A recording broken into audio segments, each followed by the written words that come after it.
Hey potters, welcome back. Tonight we're going to be talking mostly about surface decoration, but there's one more method of construction I want to share with you before our class concludes, and that is how to make a closed form from two separate pinched forms. So what we're basically going to be doing is we're going to create two small pinched bowls. We're going to slip them and score them together, making sort of a spheroid object, and then I'm going to show you how to use a paddle to shape that into something a little bit more dynamic and something that has flat sides. So like after we make our two pinch pots and we slip and score the two ends together, there's a little pocket of air that's going to be trapped within our vessel. And that's going to act as a cushion that's going to allow us to shape our piece pretty aggressively. And that can be exciting because you can use this technique to build more sculptural forms. I used to teach a class for young artists where we build like a lot of sculptures of animals. We'd always use this technique to start from. It's a great place to start if you're wanting to model the human head or something, more figurative.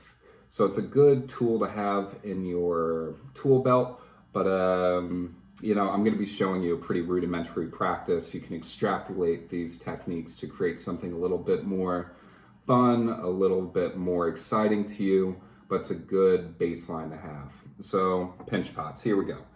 As always, we're going to start out by getting our clay. And what we're going to want to do is grab two things that are about,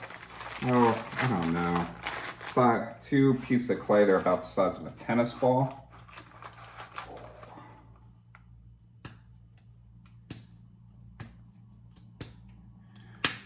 Just grabbing a large chunk off my block, using the heels of my hand. I'm sort of hitting this more into a tennis ball shape. So that's one. Next piece. Yeah, that'll do. Same thing. Just gonna cover up my clay real quick before I get back to it. All right, so hammering this into a tennis ball shape. I want this to be pretty symmetric, so I'm taking time to make this an even shape. All right, same thing. You want these two pieces to be as close to the same size as possible. All right, so I'm gonna get a little closer to the camera now so you can see this method. All right, so, it's a pretty simple sphere, not perfect. But the first thing I'm going to do is identify sort of the center mass of this, and I'm going to take my thumb, I'm going to press that right into the center of my piece, making sure not to go too far down. I want to leave a lot of clay, both at the bottom of this piece and around all the sides, because maybe I'll decide to carve it, maybe I'll paddle it. I just want some room to play with. All right, so after I have that hole in the middle of my sphere, I'm going to put my thumb back in the center. I'm going to use my index finger and my middle finger, and I'm just going to pinch and turn. Pinch and turn, pinch and turn, pinch and turn. Again, whether you like making pieces that are a little bit thicker or a little bit thinner, that's a matter of personal choice. The most important thing is that your walls are the same thickness or as close to the same thickness all the way around, and so is your floor. You don't want any thick spots that are going to take longer to dehydrate than your thin spots, because that's going to result in some pretty bad cracking. And I'm not trying to make a perfect piece right now, because I'm going to be slipping and scoring this stuff together. And then I'm going to shape it after I have sort of an enclosed form. So I'm just creating a little cup. All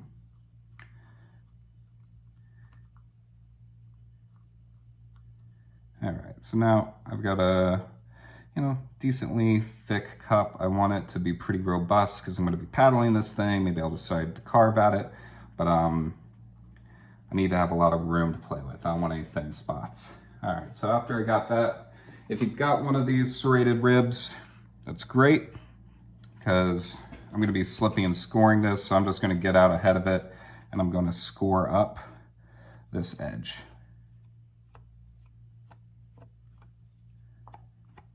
Easy peasy. I'm gonna set that aside.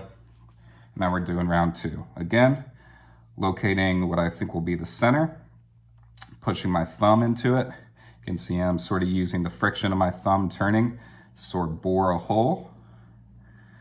And then I'm gonna go back. Middle finger and index finger, squeeze and turn, squeeze and turn, squeeze and turn. Rinse and repeat. All right, switching it up using my left hand. And every so often I'm gonna take out my first pot. I'm gonna see if these things are lining up. So I don't wanna make this wider or thinner than my initial pot because I want them to fit together really nicely and have a nice even seam. So this is going pretty good. Hardest part about this is like just making sure that I'm paying attention to my initial piece. That way I'm not creating a topper that's too thin and then wants to dry out quicker than my first piece. So maybe I'll pick this up and just, you know, squeeze, get a feel for how thick it is. I'd say this is probably somewhere between 1/4 and 1/2 inch thick. It's pretty robust, pretty sturdy construction. All right, and do these 2 pieces fit? Pretty much, so that's good. All right, last thing I'm gonna do, or second to last thing I'm gonna do, I'm gonna score up this side using my serrated rib. If you don't have a serrated rib, you can take like anything, a pencil, whatever, and just rough up this edge. You just wanna create a lot of recessed areas for your slip to seep into and grab onto. If you just have a smooth surface and you put some slip here that acts as adhesive and try to stick it to something else, there's nothing for that liquid clay to really grab onto. It'll be easy for these 2 pieces to break away from each other. All right, so I got my 2 pieces. They're approximately the same size, but they're darn near close to the same width. So I know they're gonna stick together really well. Last thing, before I get ahead of myself too much, I'm gonna grab just a little dab of clay because I'm gonna roll this into a coil. This is gonna help me seal the seam of my closed form. Wrap that up.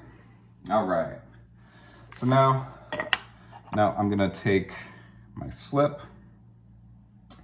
I'm gonna go to readjust my camera right quick, go down a little lower so you can see a little bit better what I'm doing.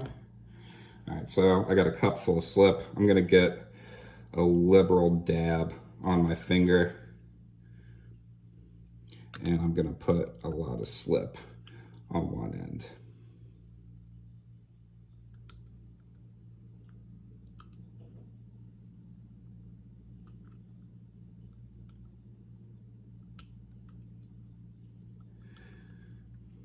You know, some people don't like using a lot of slip. I do. Some people don't use slip at all. They'll just, you know, bond their 2 pieces together when they're still pretty soft and use a coating of water.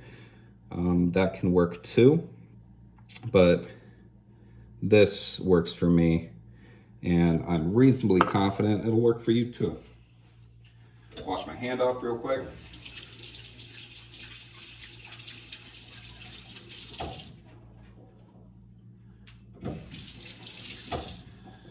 Okay, so now I'm gonna take my 2 pieces and I'm gonna place them together. And whenever I slip and score, you know, I put the 2 pieces where I want them to go, putting pressure inward, and then I do a little thing called scooching. I just kind of scoot this thing back and forth, giving it a little twist. This kind of causes the clay to knit, kind of like 2 sides of Velcro. The clay kind of hooks onto itself and seals a little bit better, in my opinion. So slip, score, press, and scooch. All right. All right, so you can see here I got a lot of slip kind of slipping out of my seam, and that's cool. To me, that's just an indicator that I have enough on there. I'm just gonna smooth that out, taking off all the excess. All right. All right, so now you can see here I have a pretty thick seam.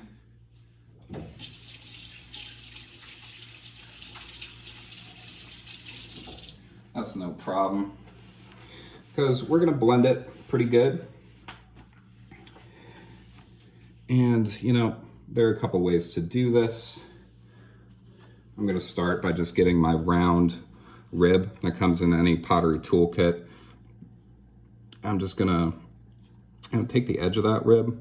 I'm gonna smush that clay down. See, I'm kind of pushing that clay down over the seam.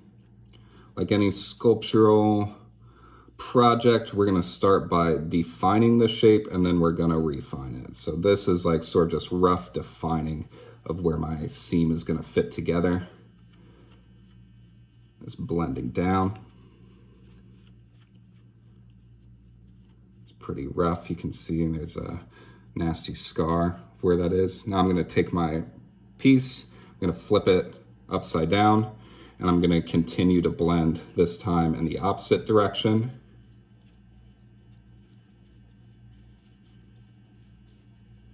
This is just kind of weaving the clay together, making sure it's nice and sealed.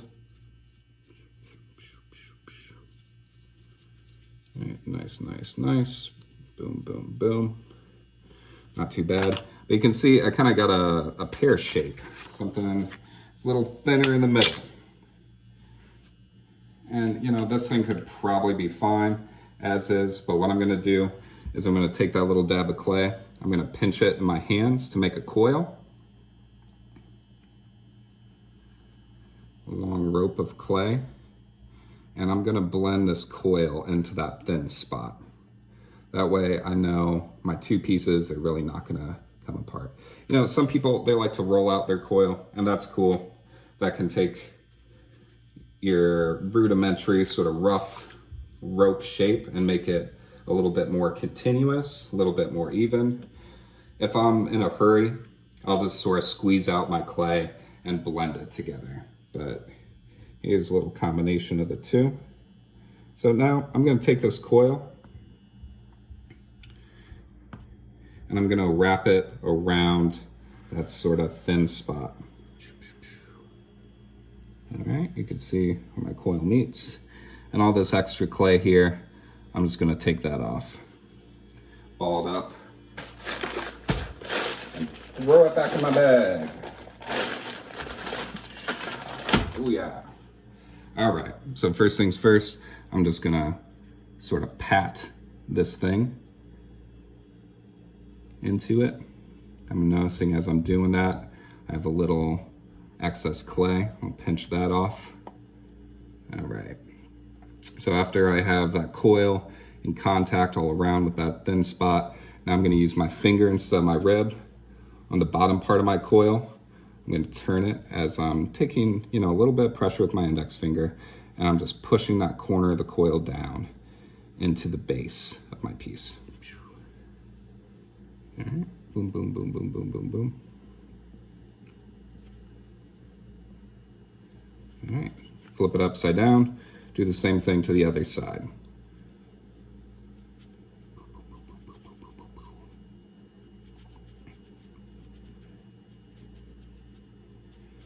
All right, so now I got a nice blended area. I'm just gonna use my finger to smooth all this out a little bit.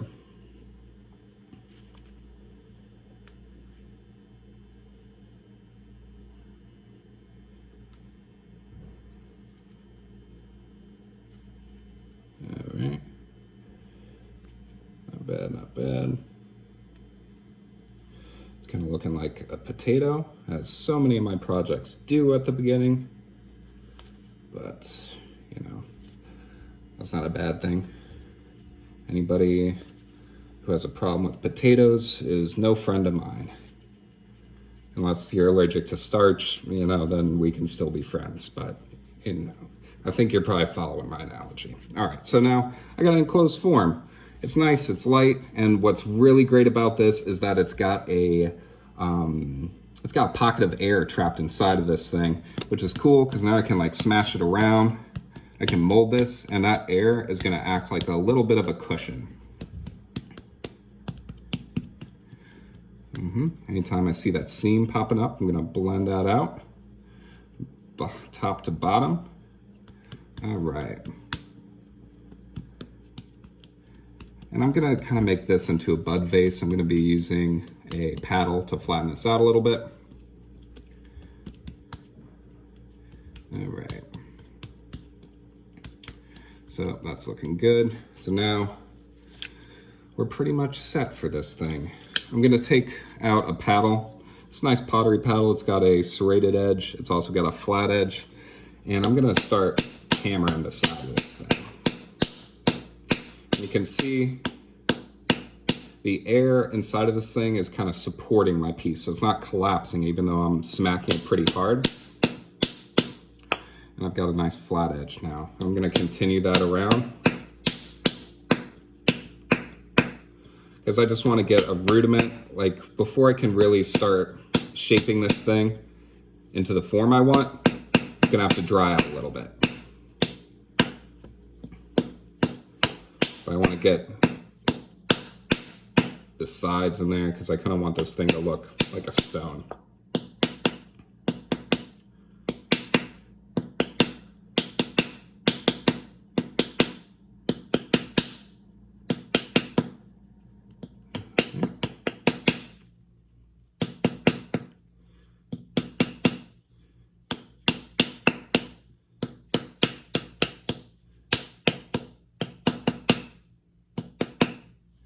You can see my potato is becoming a little bit more faceted, a little bit more dynamic, which I'm into.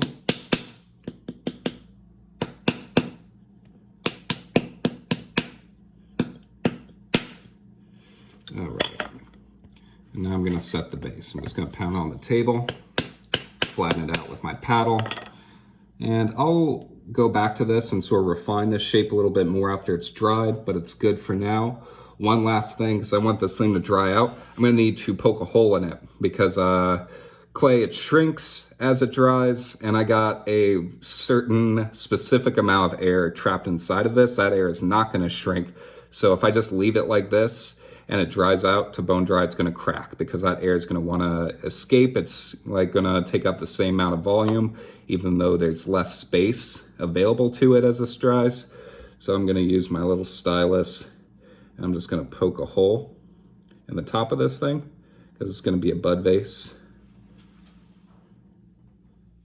All right, and I'll make that hole a little bit wider after it dries. So that's step one, closed form. See you in a bit.